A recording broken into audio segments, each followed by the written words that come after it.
अब जो आगे चरित्र है महाभागवत श्री सुदामा जी का चरित्र है। बड़े भगवत प्रेमी महात्मा हुए। भगवान प्रेम और मुक्ति के दाता हैं। भगवान श्री कृष्ण परब्रह्म परमात्मा हैं। भगवान श्री कृष्ण अनंत शक्तियों के स्वामी हैं। इसलिए इनके माधुर्य और ऐश्वर्य भरी लीलाएं भी अनंत हैं। अब हम भगवान की उस लीला का वर्णन करते हैं जिसमें अति दैन्य सुदामा और अति महान द्वारिकाधीश भगवान की मित्रता का वर्णन है। भगवान जब किसी को स्वीकार करते हैं तो उसके गुण दोष नहीं देखते। आर पार निर्वाह करने वाले दोस्त तो केवल श्री कृष्ण ही है। संसार में ऐसे दोस्त तो मिलेंगे जब आप खूब सफल होगे तो आपसे हाथ मिलाएंगे, और जब आपकी संपत्ति नष्ट हो जाएगी, आपके गुण उसके काम में आने वाले नहीं होंगे तो वो मुंह चुरा करके आपकी तरफ देखेगा भी नहीं। लेकिन भगवान ऐसे हैं कि हर परिस्थिति में आपको कभी छोड़ेंगे नहीं अगर एक बार स्वीकार कर लिया।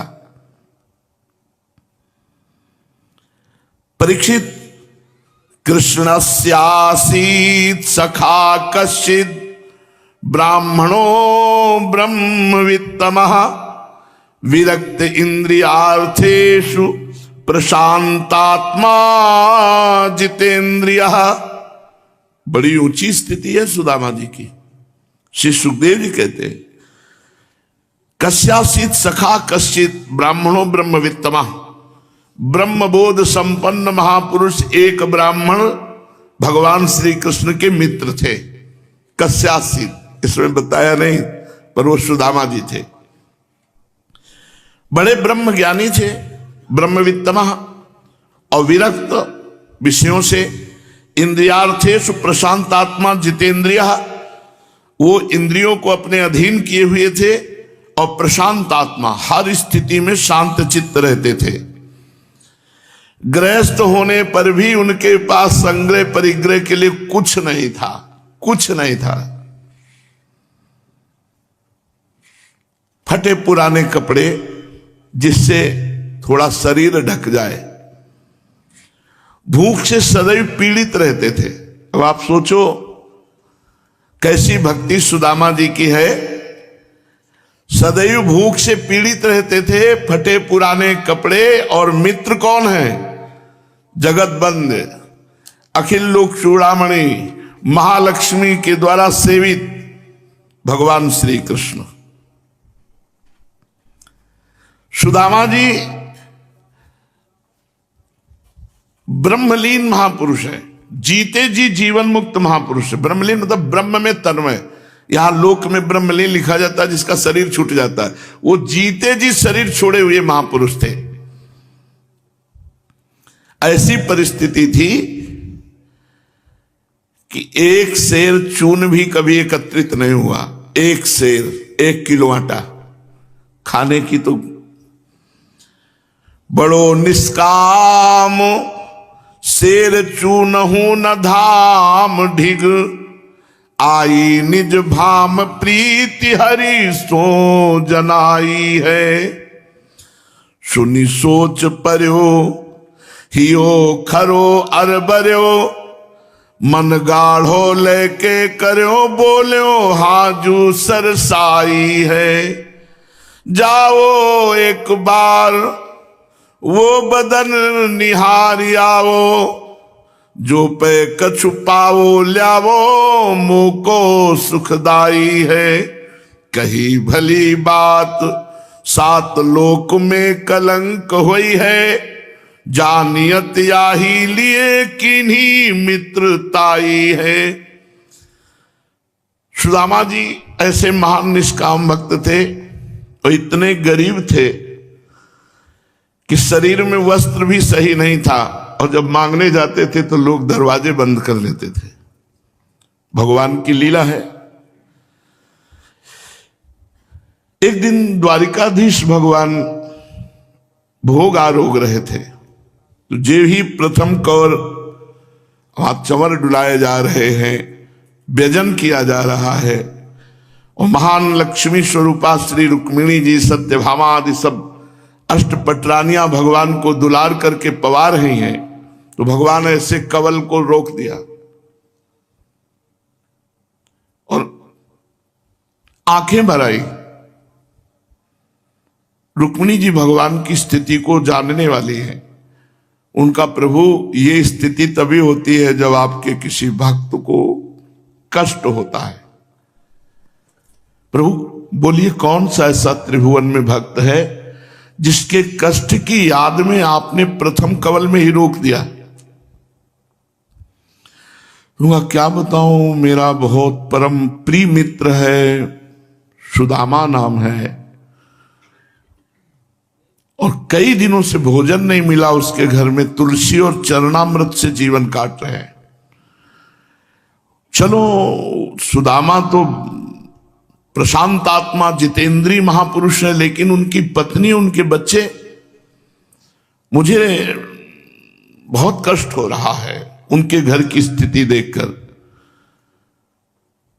रुक्मिणी जी ने भगवान से कहा कि आपका मित्र और ऐसी स्थिति में मैं आपकी दासी, आप आदेश करो त्रिभुवन की राज्य लक्ष्मी में उनके घर पहुंचा दूं, सुदामा जी के घर। भगवान ने कहा कि जब कोई मेरा भक्त अकिंचन चाह नहीं करता है अर्थ की, भोग की, वस्तुओं की, तो मैं अपनी तरफ से उसे नहीं देता हूं।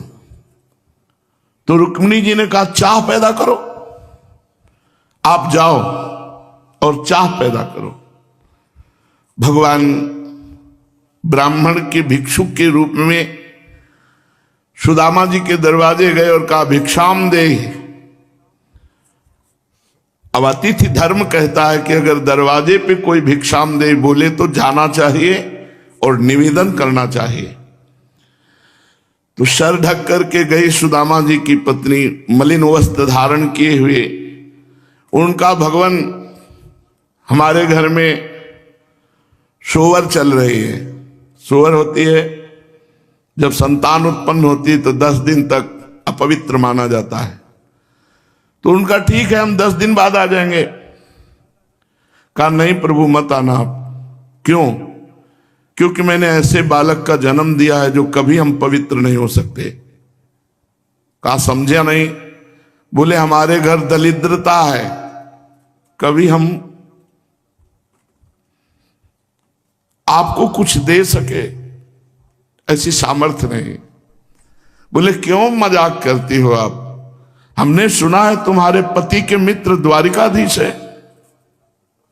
हाँ, वो भी कभी कभी भाव में बैठकर बता दिया करते थे कि हमारे मित्र द्वारिकाधीश श्री कृष्ण है। सुना तो हमने भी है। तो एक बात प्रार्थना करो ना कि अपने मित्र के पास जाएं। स्वयं भगवान प्रेरणा कर रहे हैं भिक्षुक का रूप धारण करके उनकी पत्नी को। अगर वो चले गए तो ये दरिद्रता मिट जाएगी। एक बार अपने पति से कहो कि अपने मित्र श्री कृष्ण के दर्शन करने जाएं। भगवान कामना पैदा कर रहे हैं। सुदामा जी के हृदय में कामना नहीं पैदा कर सकते, उनकी पत्नी के हृदय में कामना प्रकट की। जो वासना रहित निष्काम भजन करने वाले महापुरुष हैं, उनके हृदय में मोक्ष की भी कामना नहीं होती, भोग की तो बात जाने दो। अर्थ न धर्म न काम रुचि, गति न चहो निर्वाण, जन्म जन्म रति राम पद यह वरदान नान। जिसके हृदय में भगवत चरणारविंद का थोड़ा भी प्रेम उदय हो जाता है तो न पारमेष्ठ्यम न महेन्द्रधिष्ण्यम न सार्वभौमम न रसाधिपत्यम न योग सिद्धिर पुनर्भवम वा मय्यर्पितात्मे क्षतिमत विनान्यत। मेरे बिना वो ब्रह्मा का पद भी नहीं चाहते, सम्राट पद नहीं चाहते, इंद्र का पद नहीं चाहते, योग की सिद्धियां नहीं चाहते, मोक्ष नहीं चाहते। ऐसे महान भक्त हैं श्री सुदामा जी। सुदामा जी जब एकांत में बैठकर भगवान श्री कृष्ण का चिंतन करते हैं तो रोमांच होने लगता है, अश्रु बहने लगते हैं। वहां प्राण प्यारे श्री कृष्ण पुलकित होकर के जब बोलते हैं तो उसमें जो उनको सुख मिलता है, इसके आगे और कोई सुख नहीं, न ब्रह्मा के पद में, न देवराज इंद्र के पद में, न सार्वभौम में। और रहते कहां है सुदामा जी का कोई घर है क्या? नहीं, एक फूस की झोपड़ी है। सुदामा जी इतने दिन है कि एक फूस की झोपड़ी, वो भी वर्षा हो तो पानी सब अंदर गिरे। और पात्र का है कि सोने चांदी के, नहीं मिट्टी के, रज के पात्र हैं। तन ढकने के लिए फटे पुराने चिथड़े, संपत्ति के रूप में श्री कृष्ण, और सब विपत्ति ही विपत्ति। देखो कहां है हमारी भक्ति? उनके खाने को नहीं, रहने को नहीं, पहनने को नहीं, फिर भी निष्काम है, कोई कामना नहीं है। बड़ी विचित्र भगवान की लीला है। सुदामा जी अपनी पत्नी को सुनाया करते थे,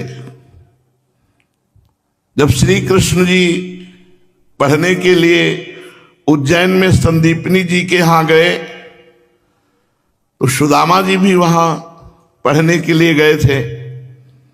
सुदामा जी ने भगवान श्री कृष्ण को देख करके ही अपने हृदय से वर्ण कर लिया था कि दोस्त हो तो ऐसा हो, सुंदर, सुशील, गुण निधान, करुणा वरुणालय। एक घटना घटी थी, सुदामा जी कभी पादुका नहीं पहनते थे, गुरुकुल में भी। तो गुरु जी के लिए कुशा और समिधा लेने के लिए गए थे, तो एक कांटा लग गया सुदामा जी के चरण में।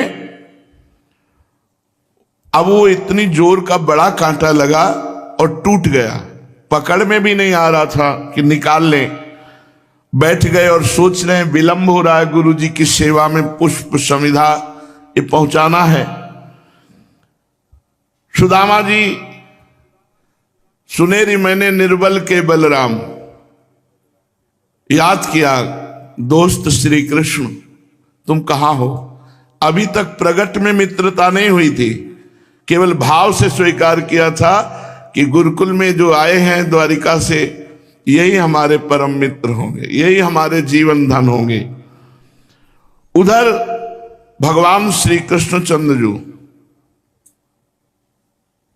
स्मरण करते ही कहो सो कहां जहां प्रभु नाई, और दौड़ पड़े और समीप आप करके देखा, कर कमल से सुदामा के चरणों का कांटा निकालने की कोशिश की, लेकिन नहीं निकला। तो भगवान ने अपने दांत से निकाला, सुदामा जी के चरण तलवे में दांत गड़ा करके कांटा निकाला और पीतांबर फाड़ा और पीतांबर की पट्टी बांधी और गोद में लेकर मैं समिधा सहित संदीपनी गुरु के समय सुदामा जी जीवन समर्पित कर दिए। ऐसा मित्र, इतना बड़ा वैभव, इतना ऐश्वर्य, और दांत से कांटा निकाला, और मुझ गरीब के लिए पीतांबर फाड़ कर पट्टी और गोद में उठाकर। सुदामा जी प्रतिपल अगर अध्ययन में बैठते थे तो श्री कृष्ण के समीप केवल उनको देखते रहते थे। इतना उदार, इतना करुणा, इतना प्यार करने वाला दोस्त तो जगत में कोई नहीं है। अपना हृदय न्यौछावर कर चुके थे। और भगवान का एक नियम है, ये था माम प्रपद्यन्ते तास तथैव भजाम्यहम्, हम जो मुझे जैसे भजता है मैं वैसे भजता हूं। भगवान अपना हृदय न्यौछावर कर चुके सुदामा के प्रति, सुदामा भगवान के प्रति। इसका प्रमाण यह है कि संदीपनी जी के यहां नियम था कि जो पाठ भूल जाएगा उसे गुरु आज्ञा होगी जिस कार्य के लिए वो करना होगा, दंड के रूप में। तो सुदामा जी पाठ भूल गए, उनके लिए दंड विधान गुरु जी करते। सुदामा जी के पास में श्री कृष्ण बैठे थे। उनसे कहा आप पाठ सुनाइए। आप भी पाठ भूल गए, क्योंकि मित्र को दंड मिलेगा तो मुझे भी दंड मिले। जिनकी श्वासों से वेदों का प्रादुर्भाव हुआ वो भगवान पाठ भूल गए सुदामा जी की मित्रता का निर्वाह करने के लिए। अब एक ही दंड मिला, जाओ लकड़ी तोड़ करके लाओ। गुरुकुल में बालकों को अगर पाठ भूल जाए तो दंड दिया जाता, तो यही दंड, जाओ दिन भर सूखी लकड़ी बिनो और बिन करके तोड़ करके यहां गुरु आश्रम पे ले आओ।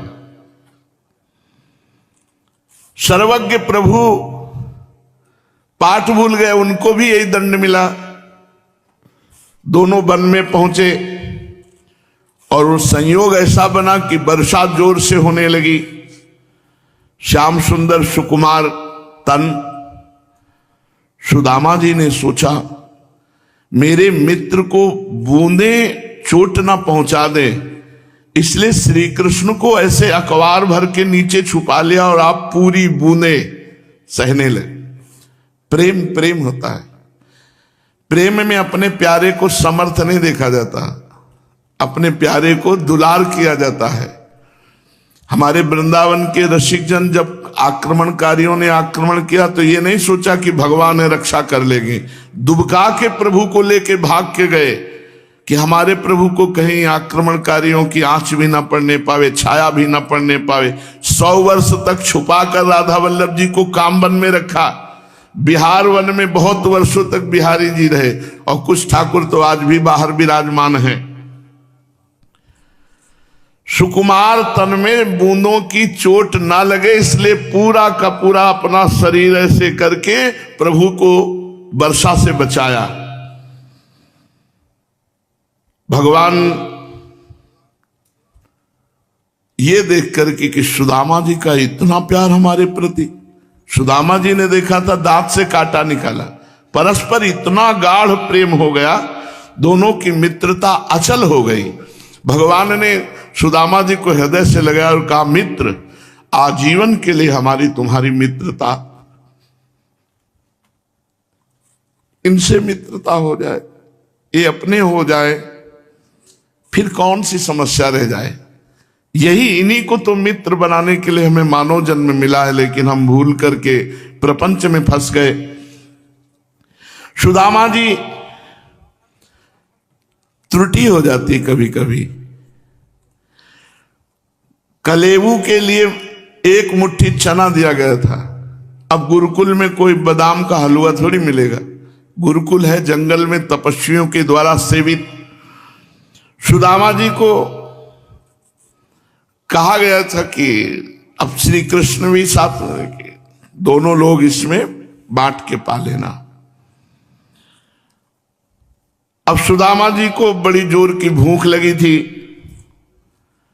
चना था ही तो शुरू कर दिया पाना। 1 मुट्ठी चना में कितनी देर लगती, जब चना चबाया तो और भूख लगी तो पूरा चना पा गए। ये अपराध है। किसी के हिस्से का भोजन या वस्तु स्वीकार नहीं करना चाहिए, चाहे जितना कोई घनिष्ठ मित्र हो। मित्रता तो यही कहती कि बांट के पाना चाहिए, उनका हिस्सा ना हो तो भी फिर उसमें हिस्सा था। तुम्हारे लिए प्रभु भूल कर पाठ और दंड स्वीकार किया, इतना प्रेम है तो आपको बांटना चाहिए। मित्र का हिस्सा भी पा गए सुदामा जी। भगवान ने पूछा, ये अभी कर कर आवाज आ रही थी, ये क्या थी? थोड़ा ठंडी लग रही थी, दांत खटखटा रहे थे। भगवान ने कहा, मित्र ये तुम्हारे दांत बज रहे थे? बोले हाँ। तो बोले लाओ हमारा हिस्सा चना लाओ, हमको भी तो भूख लगी है। तो सकुचा करके कहा कि भैया ये पापिनी भूख जो है बड़ी विचित्र है, ये तुम्हारे हिस्से के भी चने हमको खवा दे। कहा भाई ये तो दरिद्रता का लक्षण है, अपने मित्र के भाग को ना दे करके स्वयं पा जाना, ये तो दरिद्रता का लक्षण है। हमें लगता है आगे तुम्हें दरिद्रता भोगनी पड़ेगी क्या? विनोद में भगवान ने कहा, भगवान के शब्द विनोद में भी परम सत्य होते हैं। सुदामा जी ने कहा, भैया मेरे में ज्ञान नहीं रह गया था, इतनी भूख लगी कि मैं सब पा गया तुम्हारे हिस्से के। बुभुक्षिता किम न करोति पापम, पर मेरा ऐसा कोई उद्देश्य नहीं था। और आपने कहा कि दरिद्रता अवश्य प्राप्त होगी, ऐसे लक्षण है, तो भैया एक बात मांगूं, मैं चाहे जितनी दरिद्रता को प्राप्त हूं, पर तेरा स्मरण कभी न छूटे, बस इतनी तू कृपा कर दे। सुदामा जी ने कहा, चाहे जितनी दरिद्रता आवे, पर हे प्रभु आपका स्मरण न छूटे। भगवान ने तथास्तु कहा। तो सुदामा जी की पत्नी वही याद दिला रही, जब सुदामा जी भिक्षा मांग करके आए और कुछ नहीं, तो चरणामृत और तुलसी का भोग लगता, चरणामृत ले लेते और तुलसी का प्रसाद ले लेते। सुदामा जी की पत्नी ने कहा, हम आप तो जीवित रह सकते हैं और, लेकिन अब बच्चे नहीं जीवित रहेंगे। और प्रभु हमने सुना है आपके मित्र भगवान द्वारिकाधीश हैं, यदि आप जाते तो अच्छा रहता।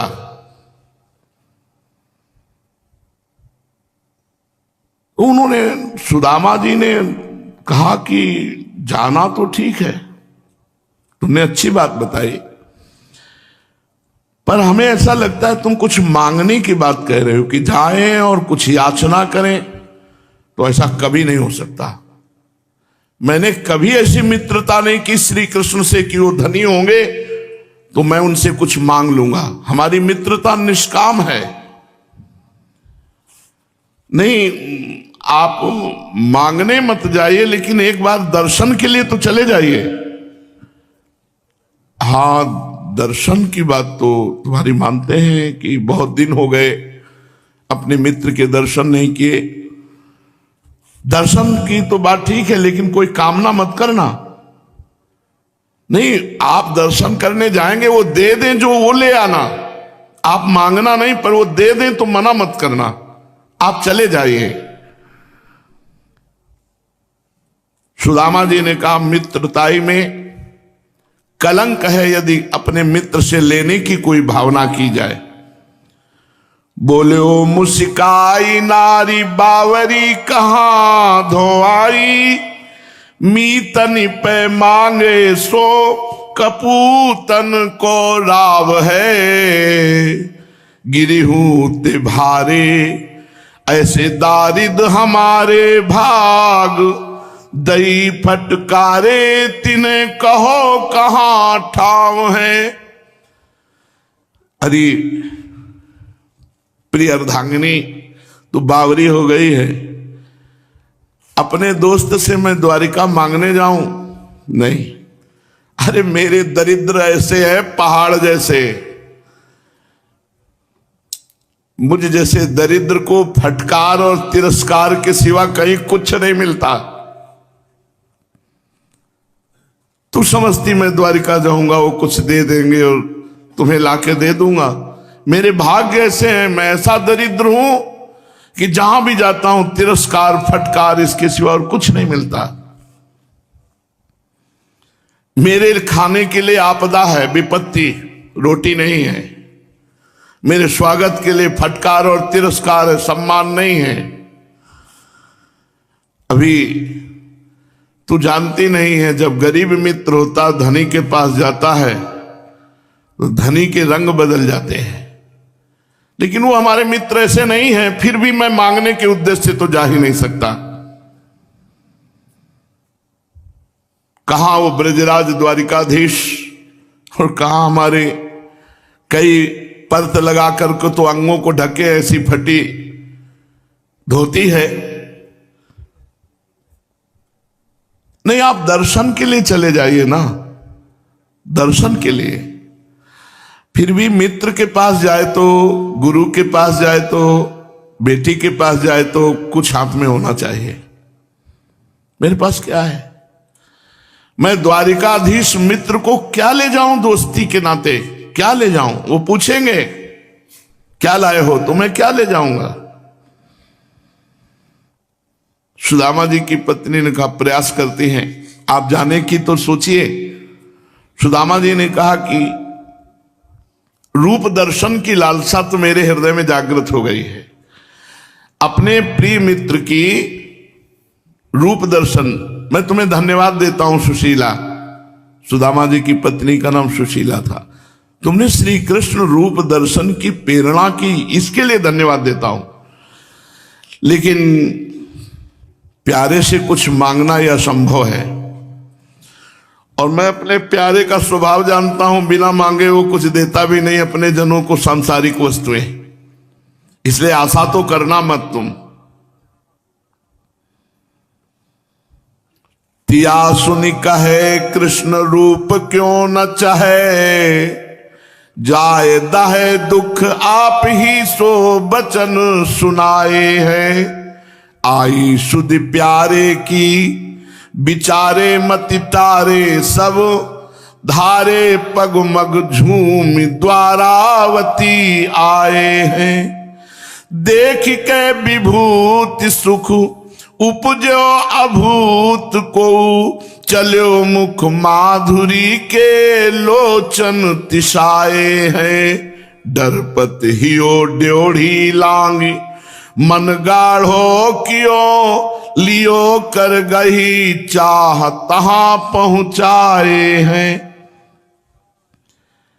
सुदामा जी इस बात पर राजी हो गए कि मैं अपने मित्र के दर्शन करने के लिए जाऊंगा, पर थोड़ा तो कुछ दे दो जो मैं भेंट के लिए ले जाऊं। तो जो चावल पछोरने से टूटे हुए तंदुल होते हैं, वो किसी के घर से मांग के लाई थी 4 मुट्ठी, और फटे कपड़े को कई परत करके उसमें गांठ लगा के दी कि ये द्वारिकाधीश को भेंट। ये आर्त और गरीबी की, भगवान को दीन जन बहुत प्यारे हैं। सुदामा जी कहा अपनी पत्नी से आशा मत रखना कि मैं जाकर मित्र से मांगूंगा, और यह आशा मत रखना कि वो स्वयं दे देंगे, मैं लाऊंगा। मैं केवल उनके दर्शन करने जा रहा हूं। हाँ, जबरदस्ती करेंगे कि ये ले जाओ तो भले ले आऊं, और वो उनका स्वभाव नहीं है, मैं जानता हूं। इसलिए आशा तो रखना मत। सुदामा जी वहां से भगवान की बोलन, मुस्कान, चितवन, इसका चिंतन करते हुए काख में पोटरी तंदुल की दबाए हुए चल पड़े। विचार करने लगे, अयम ही परमो लाभ उत्तम श्लोक दर्शनम। आज मेरा अहोभाग्य होगा, परम लाभ मिलेगा कि मेरे प्रिय मित्र श्री कृष्ण का दर्शन होगा। मन अति हर्ष जनावन ते ही, आज देखी हो परम स्नेही। कितना अहोभाग्य उस जीव का होता है कि आज भगवत साक्षात्कार होगा। अयम ही परमो लाभ उत्तम श्लोक दर्शनम। परम लाभ जीवन का यही कि भगवत साक्षात्कार हो जाए। सुदामा जी एक एक कदम द्वारिका के लिए चल रहे हैं, बहुत आनंद में उमगते हुए। जब कोई भगवत प्राप्ति के लिए चलता है तो पहले पाप नष्ट होते हैं, जहां पाप नष्ट हुए तो अत्यंत आनंद उमगन होती हुई भगवान की तरफ यात्रा होती है। हरिनाम स्मरण कर रहे हैं, शुद्ध बुद्धि अचेत, एक एक कदम, भूखे शरीर, कृष शरीर, फटा कपड़ा, नंगे पैर, भगवान की शुद्धि में तन्मय होकर चलने की सामर्थ्य नहीं है। मार्ग में देखा कि द्वारिका के चारों ओर समुद्र है, तो समुद्र की एक बड़ी परकुटी, बड़ी खाई है, और वहां कोई नाविक नहीं, कोई नाव नहीं, संध्या का समय हो गया। सुदामा जी घबराए, कैसे पार जाऊं? श्री कृष्ण श्री कृष्ण श्री कृष्ण श्री कृष्ण यही चल रहा है, और विचार कर रहे हैं यहां तो कोई नाव नहीं, और द्वारिका पहुंचने के लिए ये इतनी समुद्र की धारा पार करनी होगी। भगवान ने गीता जी में कहा है कि जो मेरा आश्रित होता है उसको मैं स्वयं उद्धार करता हूं। तेसा माम समुद्धरता मृत्यु संसार सागरात। फिर ये तो लौकिक समुद्र है। सुदामा जी थोड़ा अंदर से बड़े परेशान से हुए कि तैर सकता नहीं, इतनी बड़ी धारा, नाव है नहीं, अंधेरा होने को है। देखा कि बड़ी मस्ती से गाते हुए कोई नाविक दिखाई दिया। आवाज लगाई, ए भैया नाव इधर ले आना। देर न लगी, वो तो नौजवान नवकिशोर नाविक तुरंत नाव नजदीक लाया। भैया मुझे पार कर दो। हाँ ठहरो, पहले बताओ उतराई में क्या दोगे? सुदामा जी सकुचा गए, क्योंकि वो 4 मुट्ठी तंदुल टूटे हुए वो तो द्वारिकाधीश के लिए हैं। भैया नाविक, अगर मेरी बात तुम समझ पाओ, तुम्हें देने के लिए मेरे पास कुछ नहीं है। मैं तुम्हें कुछ नहीं दे सकता, मेरे पास कुछ नहीं है। नाविक, ऐसा तो हो ही नहीं सकता कि तुम्हारे पास कुछ हो ना। पार करना है मुझे, तो मुझे कुछ तो देना होगा। सुदामा जी ने कहा, भैया पहले ही कह चुका हूं, मेरे पास कुछ नहीं है, कुछ नहीं है जिसे मैं तुम्हें दे सकूं। और भैया एक चीज है जो कोई ले नहीं सकता। भगवान नाविक के रूप में बोले, अच्छा भैया तू बता, तेरे पास कौन सी ऐसी चीज है जो कोई नहीं ले सकता? सुदामा जी ने कहा, दरिद्रता। मैं ऐसा अकिंचन गरीब दरिद्र हूं कि मेरे पास कुछ है नहीं कि मैं तुम्हें दे दूं। उनको क्या पता कि सामने श्री कृष्ण ही नाविक के रूप में आए हैं। तो उनका, भैया बड़े काम की चीज है ये दरिद्रता, तुम हमें दे दो। देखो तुम्हारे सामने जल है, हाथ में जल लो और कहो कि मैं अपनी सारी दरिद्रता तुम्हें प्रदान करता हूं। द्वारिका पहुंचने के पहले ही भगवान ने संपूर्ण दरिद्रता का नाश कर दिया। सुदामा जी की संपूर्ण दरिद्रता का अपहरण कर लिया, पार किया और कहा, भैया निश्चिंत रहना, लौटते समय हमारी नाव यहीं मिलेगी और हम आपको सहज में पार कर देंगे। सुदामा जी पार हुए, थके हुए थे। एक वृक्ष के नीचे श्री कृष्ण श्री कृष्ण श्री कृष्ण सो गए।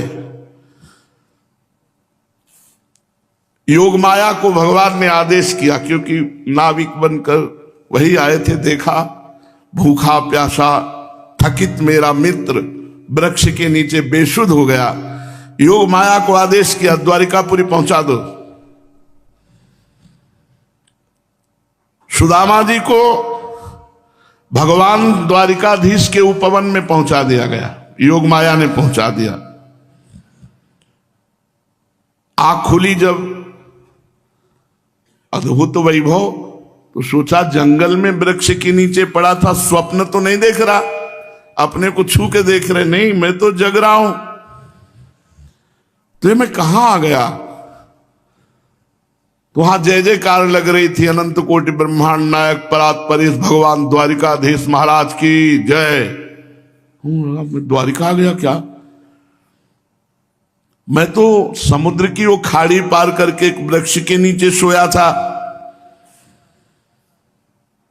भगवान अपार सामर्थ्यशाली हैं, हमें लगता है कि हमारे मित्र द्वारिकाधीश ने ही ये लीला रची और मुझे द्वारिका पहुंचाया, इसमें कोई आश्चर्य की बात नहीं है।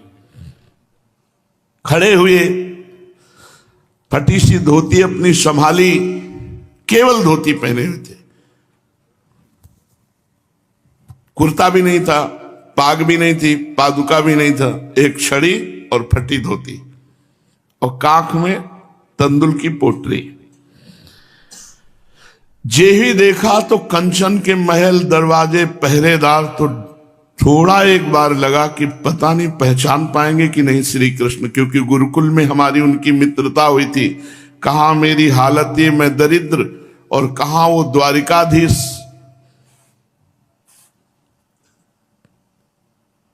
लेकिन फिर प्रभु का स्वभाव स्मरण में आया, नहीं नहीं, कितना भी वैभव हो, लेकिन वो अपने मित्र को पहचानते हो, अपनी दोस्ती को पहचानते हैं। सुदामा जी द्वारपालों से विनय करते हैं कि आप श्री कृष्ण से कह दो कि उनके एक मित्र हैं, उनका नाम सुदामा है और वो आपसे मिलना चाहते हैं। बोले देखने में तो दरिद्र हो ही, तुम पढ़े लिखे भी नहीं हो, श्री कृष्ण बोलते हो, अरे कैसे यहां उनका नाम लिया।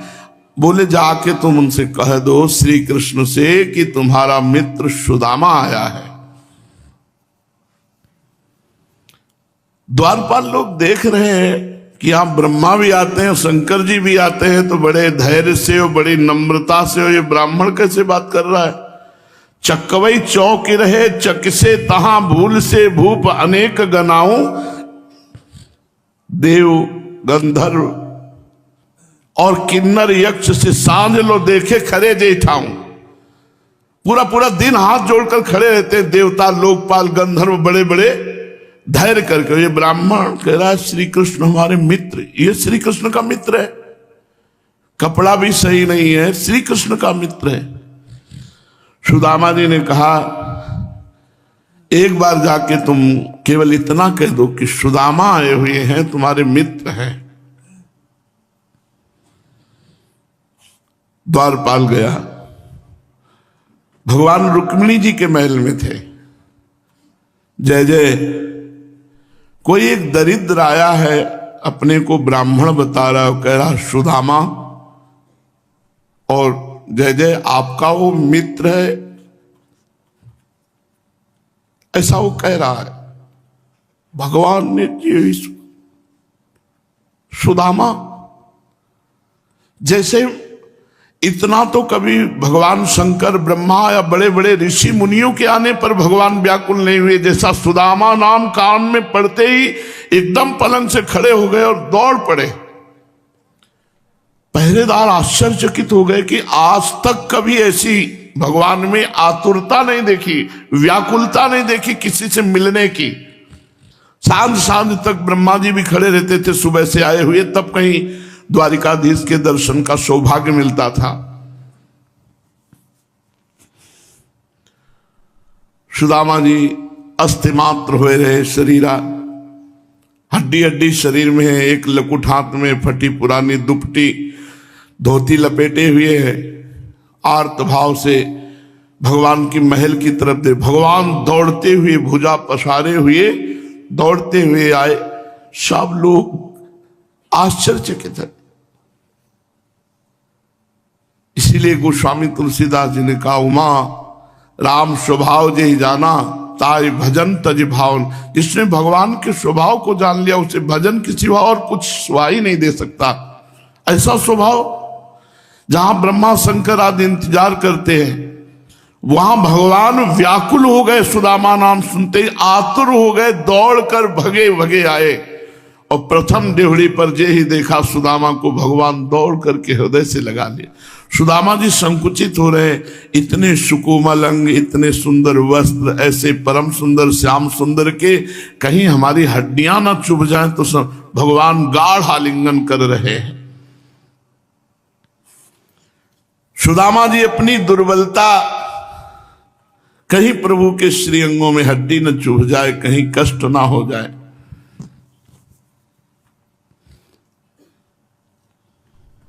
क्या स्थिति है सुदामा जी की।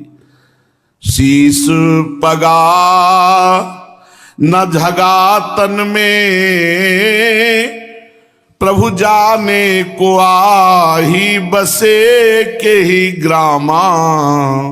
धोती फटी सी लटी दुपटी, और उपाय नहु की नहीं श्यामा। द्वार खड़ो, फटी पुरानी धोती दुपटी, वो भी परत के उसमें, तब वो अंग ढके हुए हैं, न टोपी है, न जूता है, न कुर्ता है, दुर्बल शरीर है, लेकिन भक्ति का महान बल है हृदय में, प्रेम महान बल है। भगवान चित्रवत हो गए। ऐसा लग रहा है द्वारिकाधीश और सुदामा चित्र में काढ़े गए हैं, कोई शुद्ध नहीं, दोनों प्रेम में अधीर हैं। मानो श्री कृष्ण चित्रवत तस्वीर में हो गए हो, ऐसी बिल्कुल बेशुद्ध। दोनों के हृदय प्रेम में डूब रहे, ना वो छोड़ना चाहते ना वो छोड़ना चाहते हैं। बहुत देर तक आलिंगन के बाद जो द्वारपाल हैं, जय जय महारानी जी आपको महल में इंतजार कर रहे हैं। भगवान को शुद्ध आया, सुदामा जी का कर कमल पकड़ करके भगवान ले जा रहे हैं, जहां ब्रह्मा शंकर का भी प्रवेश नहीं, रुक्मिणी जी के निज महल में। और अपने उस पलंग पर जिस पर रुक्मिणी जी चरण दबाती हैं और भगवान शयन करते हैं, सुदामा जी को बैठाला। ये वो पद है जहां बड़े बड़े ध्येयम सदा परिभवग्नम अभीष्ट दोहम तीर्थास्पदम शिव विरंच नुतम शरण्यम, जहां चरण रखने की चौकी को बड़े बड़े लोकपाल नमस्कार करते हैं। पलंग दर्शन तो मुश्किल है, वहां पलंग में जाकर के बैठाला श्री सुदामा जी को। और प्रक्षालन करने के लिए, चरण प्रक्षालन के लिए थाल लाई गई। रुक्मिणी जी जल कलश लिए हुए हैं और भगवान चरण प्रक्षालन कर रहे हैं। अभी जल डाला नहीं गया, चरणों में हाथ लगाया तो ऐसे बेहाल बिवाइन सो पग, कंटक जाल लगे पुनि जोए। भगवान ने देखा कई कांटे लगे हुए हैं, बिवाई फटी हुई है, चलने कारण उनमें से थोड़ा थोड़ा रक्त दिखाई दे रहा है। भगवान चरणों को अपने हृदय से लगाते हैं और कहते हैं, हाय महादुख पायो सखा, तुम आए इतै न कितै दिन खोए। देख सुदामा की दीन,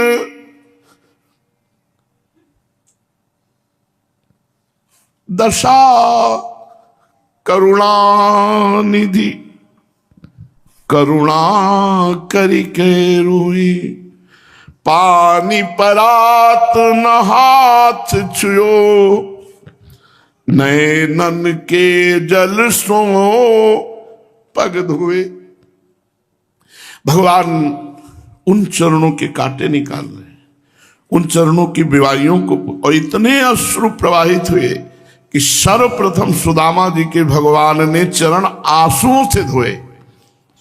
पानी परात को हाथ छुए नहीं, नैनन के जल सो पग धोए। सुदामा जी देख रहे कि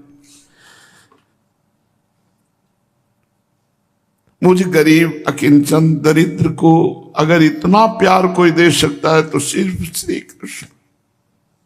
दूसरा, संसार में ऐसा कौन मित्र हो सकता है जो इतना बड़ा हो और ऐसे अकिंचन गरीब को इतना प्यार दे? ये तो केवल मेरे श्री कृष्ण ही ऐसा कर सकते हैं।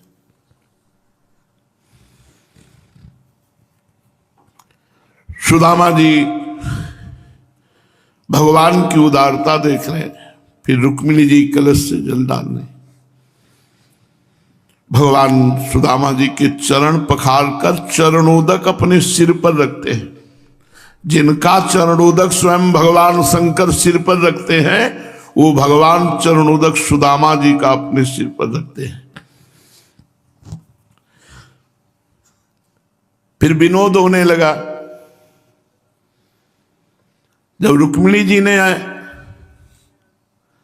जलाभिषेक के लिए कलश, फिर सत्यभामा जी, फिर जाम्बवती जी, कालिंदी जी, मित्रविंध्या जी, सुदामा जी के ऊपर कलश के ऊपर, भैया तो उनका अभी तो शुरुआत हुई है, अभी तो शुरुआत। सुदामा जी ने कहा 2, 4, 6, 8, 10, ये तो कलश ही कलश आ रहे। तो कहा भैया कितनी संख्या तक चलोगे आप? तो कहा 16,108। बोले एक एक बूंद डलवा दो, वैसे खाना पीना तो कुछ है नहीं, ऊपर से कलश 16,108 कलश, तो सुदामा नहीं रह जाएंगे, इतना ठंडा जल। विनोद, हास्य विनोद करते हुए भगवान ने सुदामा जी का अर्घपाद्य आदि देकर अभिषेक किया।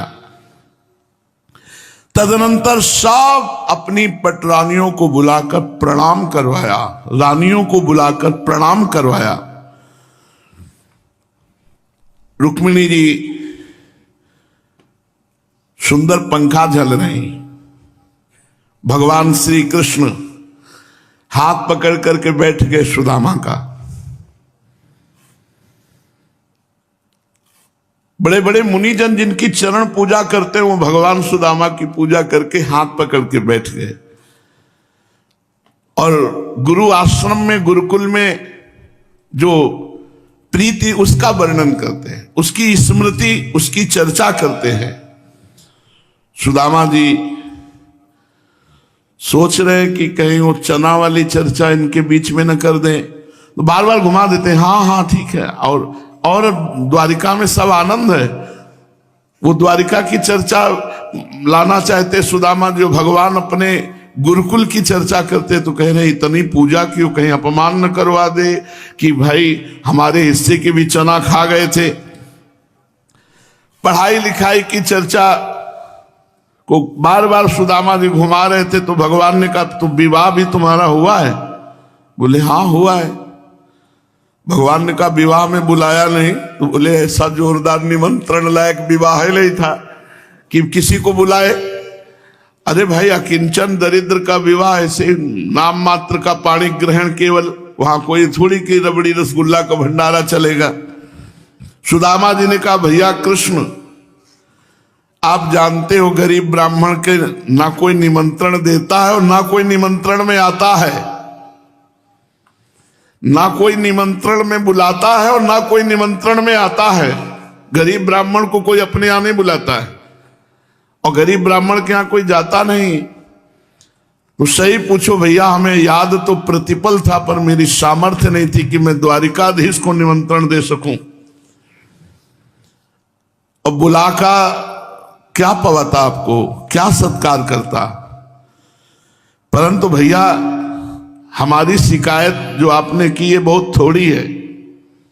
एक विवाह किया, गरीब आदमी, गरीबी के कारण नहीं बुलाया, लेकिन तुम तो द्वारिकाधीश बता रहे 16,108 एक ही में बुला लेते हमको। तुमने भी तो हमें नहीं बुलाया, एक में बुला लेते।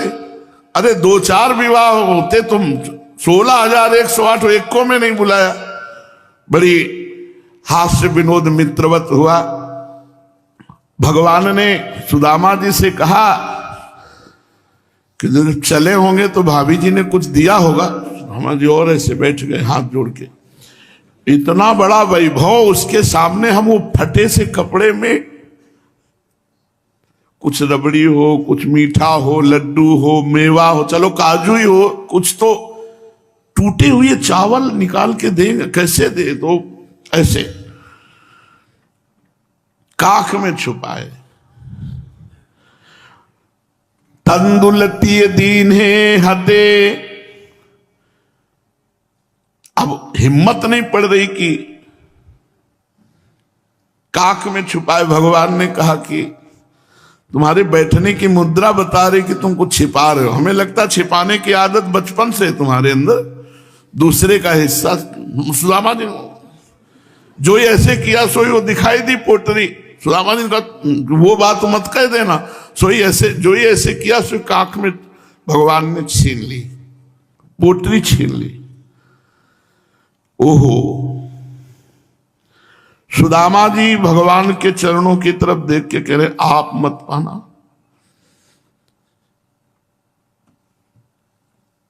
लेकिन इनका स्वभाव ऐसा है, ये है ही ऐसे। सबरी जी के बेर कोई अंगूर है क्या? विदुरानी जी के केले के छिलके, गूदा तो फेंक देती भाव में, छिलके। सुदामा जी के तंदुल, आप विचार करो कौन चबाएगा ऐसे टूटे हुए चावल। और द्वारिकाधीश भगवान खोलत सकुचत गाठरी चितवत हरि की ओर, जीरन पट फट छुट परे बिखर गए होते ठोर। भगवान वो पोटरी निकाली, गांठ क्या खोले, सड़ा कपड़ा फट गया, पूरे गिर गए भूमि पे वो तंदुल। सुदामा जी का हृदय कांप रहा है, शरीर कांप रहा है कि ऐसे महामहिम द्वारिकाधीश के लिए मैं क्या भेंट लाया हूं, ये पत्नियां क्या सोचेंगी भगवान की। भगवान ने कहा हो ऐसा अमृत एक मुट्ठी हरि भरी लई, लीनी मुख में डारी, चबाव करन लगे चतुरानन त्रिपुरारी। कांपी उठी कमला मन सोचति मोसो, कहा हरि को मनो को, रिद्धि कपि सब सिद्धि कपि, नवनिधि कपि बहाना यह धोको। सोच भयो सुरनायक को जब दूसरी बार लियो भरी झोंको, मेरु डर्यो बकसे जनि मोही, कुबेर चबावत चाउर चौको। भगवान ने एक मुट्ठी भरी, एक लोक की संपत्ति, त्रिभुवन 3 लोकों में एक लोक की संपत्ति सुदामा को। जब दूसरी मुट्ठी भरी तो बड़े बड़े लोकपाल कुबेरात घबरा गए। खायो अनेकन जागन भागन, मेवा रमा कर वागन दीठे, देव समाज के साधु समाज के लेत निवेदन नाही उबीठे। बड़े बड़े भोग लगते, कभी बड़ाई करते नहीं पाए गए। सुदामा के तंदुल चबाते गए, आहा मित्र आज मैं तृप्त हो गया। कैसे बतावे इनके स्वभाव।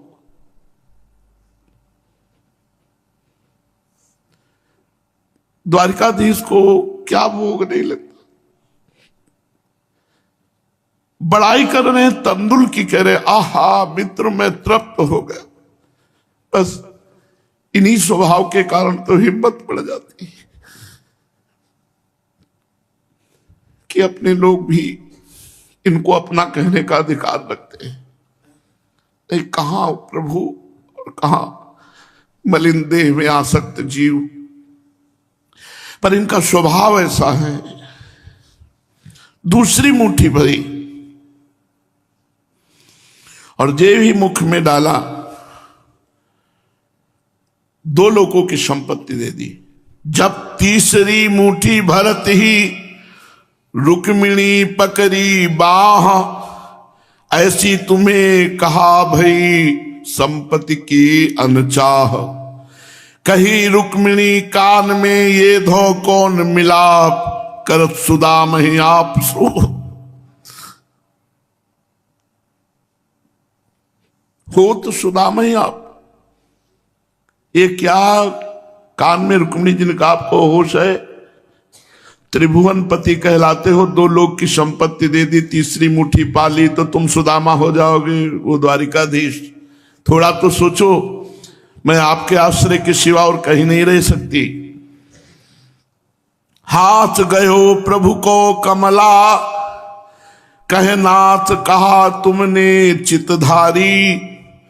तंदुल खाए मुट्ठी दुई दीन कियो तुमने, दोई लोक बिहारी। खाई मुठी तीसरी अब नाथ, कहा निज बास की आस बिचारी। रंग कहीं आप समान कियो, तुम चाहत आप ही होन भिखारी। प्रभु ने कहा तुम मुझे रस में क्यों नहीं डूबने दे रहे? सुदामा के एक एक तंदुल में जो रस है, आज तक मैंने किसी भोग में वो रस नहीं पाया। क्यों रस में विषबाम कियो, अब और न खान दियो एक फंका। विप्रहि देत तृतीयक लोक, करी तुम क्यों अपने मन शंका। भामिनी मोहि जिमाए भली विधि, कौन रहो जग में नर रंका। लोक कहें हरि मित्र दुखी, हम सो न सहो ये जात कलंका। सब खाकर के सर्वस्व देने की भावना। क्या खाकर? वो एक तंदुल। रुक्मिणी जी ने कहा नहीं प्रभु, हम केवल देने मात्र से ही हाथ नहीं पकड़ रहे। अब इतना रह गया, आपने स्वाद लिया, हम सब भी तो प्रसाद लेंगी। इतना स्वादिष्ट आप पा रहे हो तो हम सबको भी तो किनका मिलना चाहिए? प्रसाद मिलना चाहिए। भगवान ने कहा ये बात तो समझ में आ गई। तीसरी मुट्ठी पकड़ ली रुक्मिणी जी ने कि बस, पहली बात तो हम आपके अधीन हैं, आपके सिवा कहीं रह नहीं सकती। जब भगवान ने इस बात की काट की तो रुक्मिणी जी ने कहा दो मुट्ठी में आपने स्वाद लिया, तीसरी में उच्छिष्ट तो हम लेंगे ना आपका। और हम इतने अगर चावल के टुकड़े टुकड़े कर लें तो भी उच्छिष्ट नहीं पहुंचेगा। भगवान शुद्ध में आए, प्रेम शुद्धि में। 7 दिन तक सुदामा जी का भरपूर भगवान आदर कर रहे हैं। सुदामापुरी में द्वारिकापुरी की रचना हो गई, जहां सुदामा जी रहते थे। 2 लोक का वैभव सुदामा जी को पता नहीं है। यहां भगवान श्री कृष्ण के साथ विविध प्रकार की द्वारिका की शोभा का दर्शन, खान पान, हास्य विनोद, 7 दिन 7 रात्रि द्वारिकापुरी में आनंद ले रहे। प्रसंग चल रहा है भगवान के परम प्यारे मित्र श्री सुदामा जी का। भगवान श्री कृष्णचंद्र जी के महल में रुक्मिणी जी के पलंग पर बैठे हुए श्री सुदामा जी को भगवान कह रहे हैं, गुरु दक्षिणा देकर जब आप गुरुकुल से लौट आए, बातचीत हो रही, 7 दिन 7 रात्रि रुके। मैं जानता हूं कि आपका चित्त गृहस्थी में रहने पर भी प्राय विषय भोगों में आसक्त नहीं है। विद्वान, ये भी मुझे मालूम है कि धन आदि में भी आपकी कोई प्रीति नहीं है। जगत में बिरले ही लोग ऐसे होते हैं जो माया से निर्मित विषय संबंधी वासनाओं का त्याग कर देते हैं। चित्त में विषयों की तनिक भी वासना न रहने पर केवल मेरे समान लोग शिक्षा के लिए वो कर्म करते हैं, कोई वासना नहीं होती। ब्राह्मण शिरोमणि, क्या आपको उस समय की बात याद है जब हम दोनों एक साथ गुरुकुल में निवास करते थे? सचमुच गुरुकुल में ही दुजातियों को अपने ज्ञातव्य वस्तु का ज्ञान होता है, जिसके द्वारा वे अज्ञान अंधकार से पार हो जाते हैं। मित्र, इस संसार में 3 गुरु हैं। प्रथम गुरु है इस शरीर का जन्मदाता माता पिता, प्रथम गुरु है।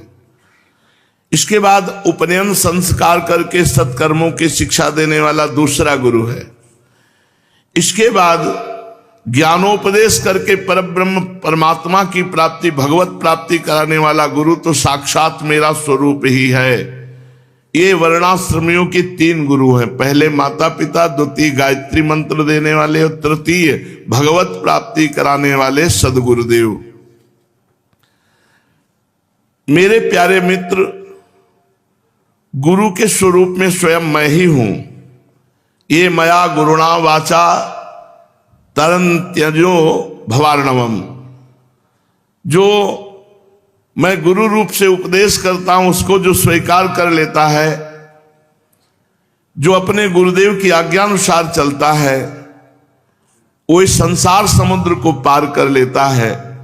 वही सच्चा स्वार्थी और परमार्थी है जो गुरुदेव की आज्ञा के अनुसार चले। प्रिय मित्र, मैं सबका आत्मा हूं, सबके हृदय में अंतर्यामी रूप से विराजमान हूं। मैं गृहस्थ के धर्म पंच महायज्ञ आदि से, ब्रह्मचारी के धर्म उपनयन वेदाध्ययन आदि से, वानप्रस्थी के धर्म तपस्या से और सब ओर से उपरत हो जाना इस सन्यासी के धर्म से भी उतना संतुष्ट नहीं होता जितना गुरुदेव की आज्ञा का पालन करने से, गुरुदेव की सेवा से संतुष्ट होता हूं।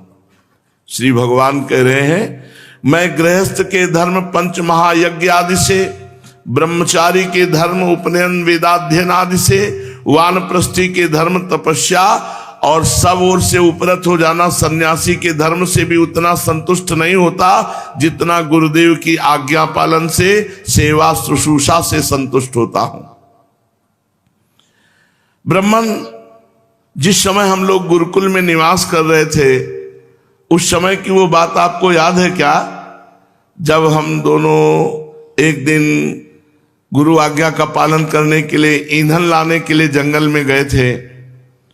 उस समय हम लोग एक घोर जंगल में गए हुए थे। बिना ऋतु के ही बड़ी भयंकर आंधी पानी आ गया था। आकाश में बिजली कड़कने लगी थी। सूर्यास्त भी हो गया था। चारों ओर अंधेरा ही अंधेरा फैल गया था। धरती पर पानी ही पानी हो गया। कहाँ गड्ढा है, कहाँ किनारा, इसका पता ही नहीं चलता था। वो वर्षा क्या थी, मानो प्रलय का जल हो। आंधी के झनकों और वर्षा की बौछारों से हम लोगों को बड़ी पीड़ा हुई। दिशा का ज्ञान न रहा। हम लोग अत्यंत आतुर हो गए और एक दूसरे का हाथ पकड़कर जंगल में इधर उधर भटकते रहे। जब हमारे गुरुदेव संदीपनी मुनि को इस बात का पता चला, तब वे सूर्योदय होने पर अपने शिष्य हम लोगों को ढूंढते हुए जंगल में पहुंचे और उन्होंने देखा कि हम अत्यंत आतुर हो रहे हैं। संदीपनी गुरुदेव ने कहा कि आश्चर्य है पुत्रों, तुम लोगों ने हमारे लिए अत्यंत कष्ट उठाया। सभी प्राणियों को अपना शरीर सबसे अधिक प्रिय होता है, परंतु गुरु सेवा में उस शरीर की परवाह ना करके तुमने सेवा और संलग्नता दिखाई। जाओ, गुरु ऋण से मुक्त हो गए। गुरु ऋण से मुक्त होने के लिए शिष्य को इतना ही कर्तव्य है कि वो विशुद्ध भाव से अपना सब कुछ और अपना शरीर भी गुरुदेव को सेवा में समर्पित कर दे। द्विज शिरोमणियों, मैं तुम लोगों से अत्यंत प्रसन्न हूं। तुम्हारे सारे मनोरथ, सारी अभिलाषाएं पूर्ण हो। तुम लोगों ने हमसे जो वेदाध्ययन किया वह तुम्हें सर्वदा कंठस्थ रहे, इस लोक और परलोक में कहीं भी निष्फल ना हो। प्रिय मित्र, जिस समय हम लोग गुरुकुल में निवास कर रहे थे, हमारे जीवन में ऐसी अनेकों घटनाएं घटित हुई थी। इसमें संदेह नहीं कि गुरुदेव की कृपा से ही मनुष्य शांति का अधिकारी होता है और गुरुदेव की कृपा से ही पूर्णता को प्राप्त होता है। सुदामा जी ने कहा, देवताओं के आराध्य देव जगत गुरु श्री कृष्ण, भला अब हमें क्या करना बाकी रहा? क्योंकि आप जैसा जिसको मित्र मिला हो, सत्य संकल्प परमात्मा हमारे मित्र हैं, गुरुकुल में रहने का सौभाग्य प्राप्त हुआ। अब हमें क्या करना बाकी है? प्रभु, छंदों में वेद, धर्म, अर्थ, काम, मोक्ष चतुर्विध पुरुषार्थों के मूल स्रोत हैं और वे आपके शरीर हैं, और वही आप वेदाध्ययन के लिए गुरुकुल में निवास करें। मनुष्य लीला नहीं तो और क्या है प्रभु। प्रिय परीक्षित, भगवान श्री कृष्ण सबके मन की बात जानते हैं। ब्राह्मणों के परम भक्त हैं, संत भक्तों के क्लेशों के नाशक हैं। वे इस प्रकार से उन ब्राह्मण देवता के साथ बहुत देर तक बातचीत करते रहे। अब अपने प्यारे सखा उन ब्राह्मण से तनिक मुस्कुरा कर विनोद करते हुए बोले। उस समय भगवान श्री कृष्ण उन ब्राह्मण देवता की ओर बड़ी प्रेम दृष्टि से देख रहे थे। भगवान ने कहा, ब्राह्मण, आप अपने घर से मेरे लिए क्या उपहार लाए हैं। मेरे प्रेमी भक्त जब प्रेम से थोड़ी सी वस्तु भी मुझे अर्पण करते हैं तो मेरे लिए वो बहुत बड़ी वस्तु हो जाती है। मेरे अभक्त यदि बहुत सी सामग्री मुझे भेंट करें तो मैं संतुष्ट नहीं होता, और भक्त प्रेम से भक्ति से फल फूल पत्ता पानी कोई वस्तु मुझे दे दे।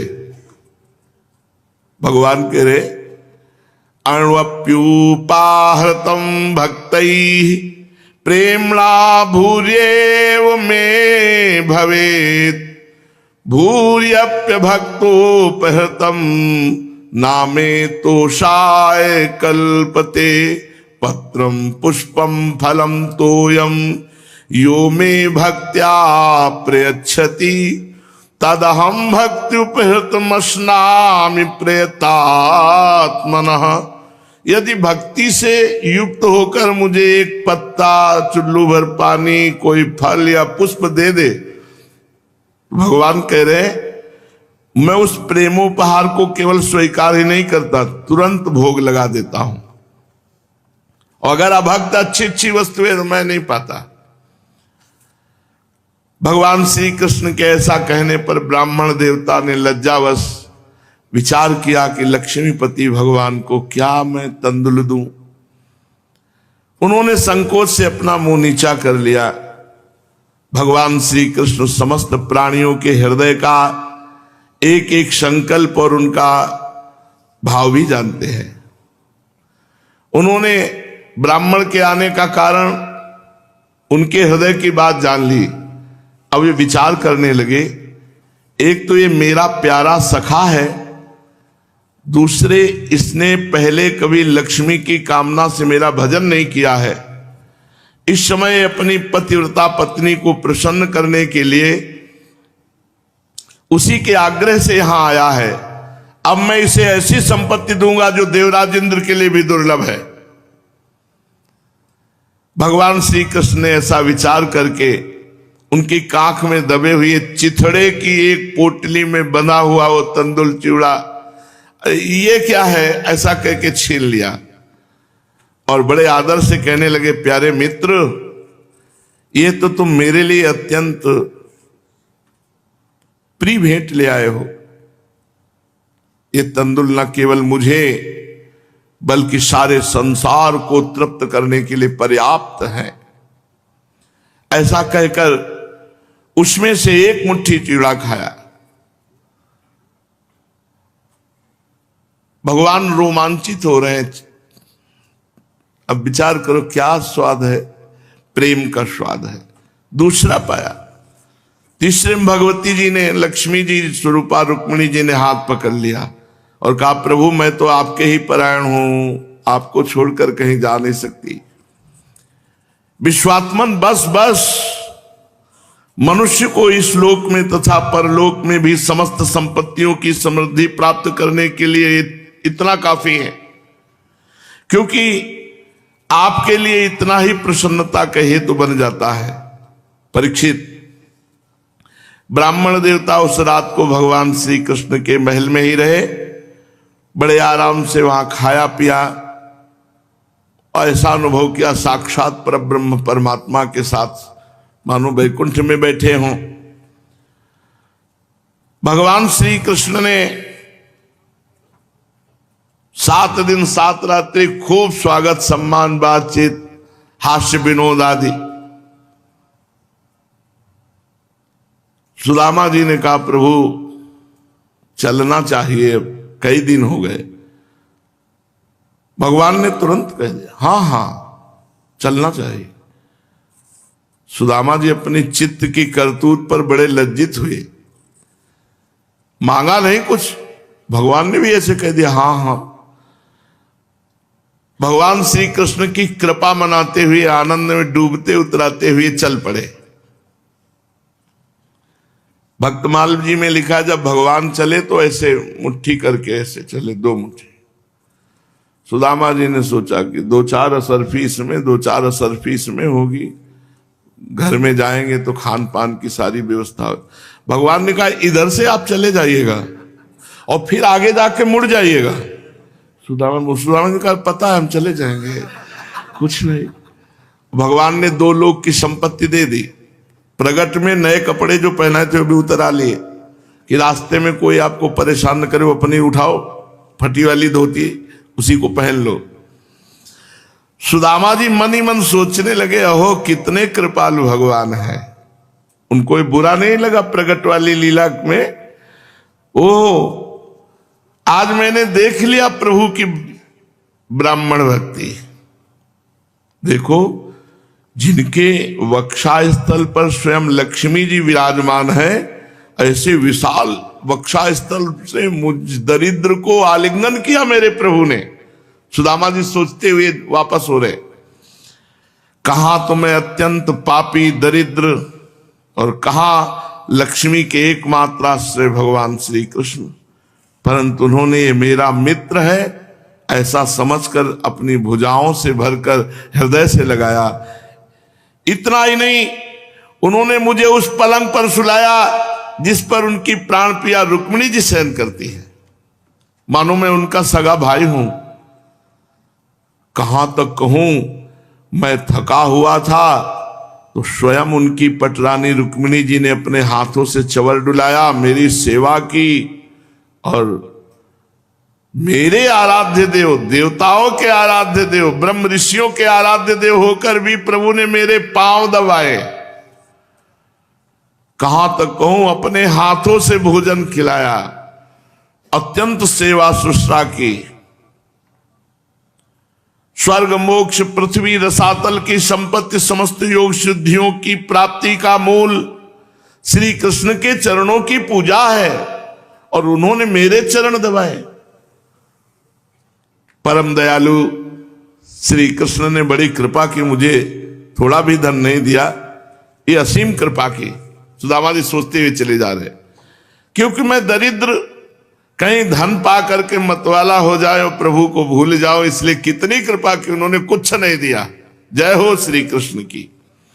इस प्रकार मन ही मन विचार करते करते ब्राह्मण देवता अपने नगर में आए और जब वहां पहुंचे तो देखा कि सब सूर्य और अग्नि चंद्रमा के समान तेजस्वी महल, जैसे सूर्य चमके ऐसे महल चमक रहे, रत्न निर्मित महल, ठौर के ठौर चित्र विचित्र उपवन उद्यान, झुंड के झुंड रंग बिरंगे पक्षी कलरव कर रहे, सुंदर सरोवर, कुमुदिनी श्वेत नील सौगंधिक भांति भांति के कमल खिले हुए हैं और सब राजसी पोशाक धारण किए हुए स्त्री पुरुष बन ठन कर सेवा में लगे हैं।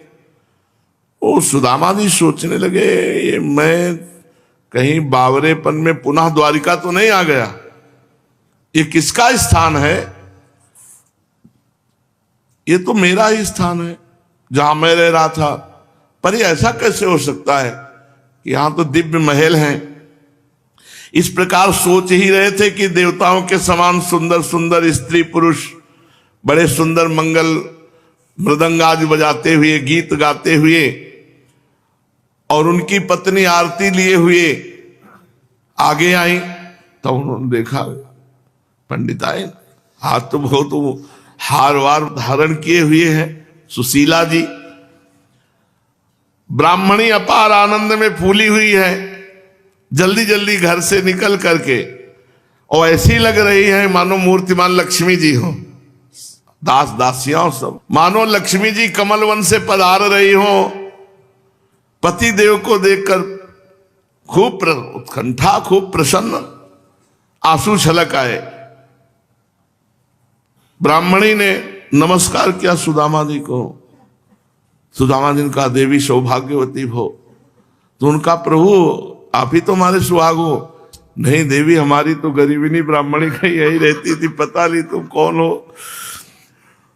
क्योंकि सोने का हार और रत्नों के जटित सब आभूषण धारण किए हुए और आसपास देवांगनाओं के समान दिव्य सेविकाएं।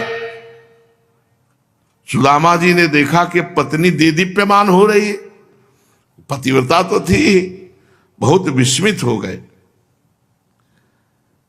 सुदामा जी की पत्नी सुशीला जी ने हाथ पकड़ा और महल की तरफ गए। देवराज इंद्र का निवासी स्थान भी ऐसा नहीं जैसा सुदामा जी का। मणियों के खंभे, हाथी दांत के बने हुए और सोने से मढ़े हुए पलंग, दूध के फेन की तरह कोमल बिछौना, चवर लिए हुए दास दासियां खड़े हैं। यह है श्री कृष्ण की मित्रता का स्वरूप। स्वर्ण के जगह जगह सिंहासन रखे हुए, खाने को नहीं था,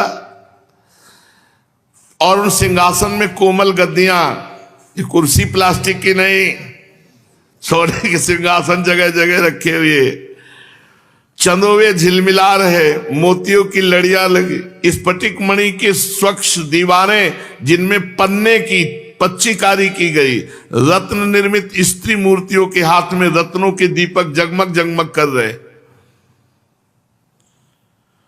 इस प्रकार समस्त संपत्तियों की समृद्धि देखकर प्रत्यक्ष कोई कारण न पाकर सुदामा जी विचार करने लगे, इतनी संपत्ति कहां से आ गई? मैं जन्म से ही भाग्यहीन दरिद्री, और मेरी संपत्ति समृद्धि का कारण क्या? ओह, परम ऐश्वर्यशाली यदुवंश शिरोमणि भगवान श्री कृष्ण के कृपा कटाक्ष से ही ये सब हुआ।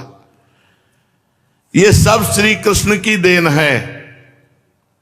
स्वयं भगवान श्री कृष्ण पूर्ण काम है, लक्ष्मीपति हैं, अनंत भोग सामग्रियों से युक्त हैं। इसलिए वे याचक भक्त को उसके मन का भाव जानकर बहुत कुछ दे देते हैं, परंतु उसे समझते हैं बहुत थोड़ा, इसलिए वो सामने कुछ नहीं देते। भगवान का ऐसा स्वरूप है कि सामने कुछ नहीं देते। जैसे किसान सो गया और वर्षा करके पूरे खेत भर दिए, ऐसे भगवान देते हैं। मेरे सखा श्याम सुंदर सचमुच उस मेघ से भी बढ़कर उदार हैं, जो समुद्र को भर देने की शक्ति रखने पर भी किसान के सामने न बरसकर उसके सो जाने पर रात में बरसता है, और बहुत बरसने पर भी थोड़ा समझता है, और इनसे ज्यादा बरसती श्री जी, जिसलिए उनका नाम बरसाने वाली है। हे मेरे प्यारे सखा श्री कृष्ण, आप देते हो बहुत पर मानते हो बहुत थोड़ा। हमारी करुणामयी सरकार श्री लाडली जी तो बरसंत में सहजाद बुद्ध सौख्य धाराम श्री राधिका चरण रेणु महाम स्मरामी। अगर भगवान का प्रेमी भक्त थोड़ा भी कुछ भगवान के लिए करता है तो भगवान उसे बहुत करके मान लेते हैं। देखो तो सही, मैंने उन्हें केवल एक मुट्ठी तंदुल और उदार शिरोमणि श्री कृष्ण ने क्या क्या वैभव प्रदान कर दिया। मुझे जन्म जन्म इन्हीं की दोस्ती मिले, जन्म जन्म इन्हीं का प्यार मिले, इन्हीं की हितैषता मिले, इन्हीं की मित्रता मिले और इन्हीं की सेवा मुझे। पर मुझे तो संपत्ति की आवश्यकता नहीं है। मैं श्री कृष्ण चरणारविंद का प्रेमी हूं, मुझे इस वैभव से कोई मतलब नहीं है। मुझे भगवत प्रेमी महात्माओं का संग मिले और निरंतर भगवत स्मरण गुणगान, मुझे श्री कृष्ण द्वारा दिए हुए इस वैभव से कोई मतलब नहीं। अजन्मा भगवान श्री कृष्ण संपत्ति आदि के दोषों को जानते हैं।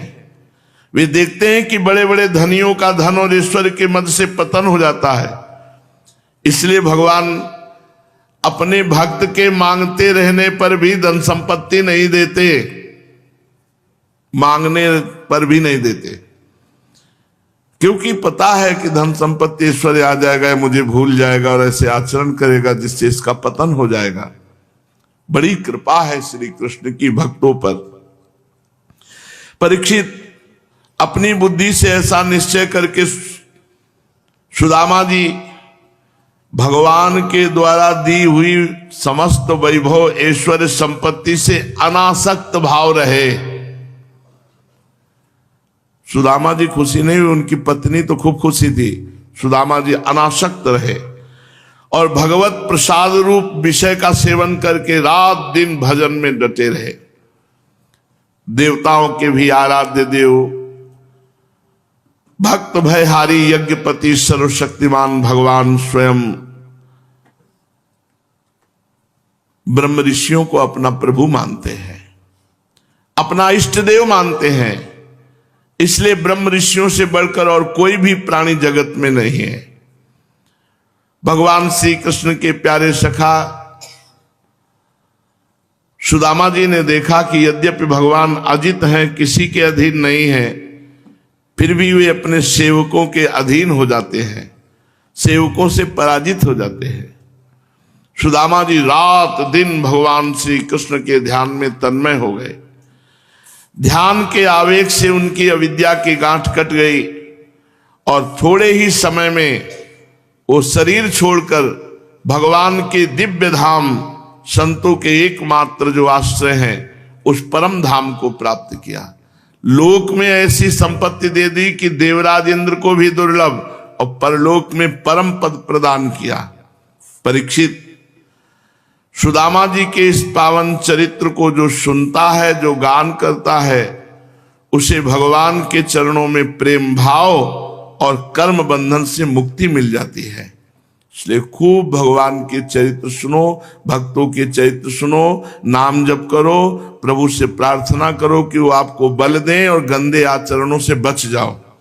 अगर गंदे आचरणों से बचकर भजन करोगे तो थोड़ा जल्दी आनंद का अनुभव आने लगे। गंदे आचरण करोगे तो पहले भजन इतना बढ़े कि तुम्हारे गंदे आचरणों को छुड़वावे, तब आनंद आएगा। तो हम भगवान से प्रार्थना करें कि चाहे जितना हमें दुख देना, आपका स्मरण न छूटे, आपका लीला गुणगान न छूटे। चाहे जितना दुख देना, सुख की तो हम मांगे नहीं कर रहे, पर ये कभी न छूटने पावे कि आपको भूल करके हम संसार के चिंतन में लग गए। तो सुदामा जी इस जगत में यश को, कीर्ति को, वैभव को प्राप्त हुए और फिर शरीर छोड़कर भगवान के नित्य धाम को गए। और जो ये चरित्र सुनेगा वो भी नित्य धाम को प्राप्त होगा, कर्म बंधन क्षीण हो जाएंगे और भगवान के चरणों में अविरल भक्ति प्राप्त होगी। शेष चर्चा आगे। श्री राधा।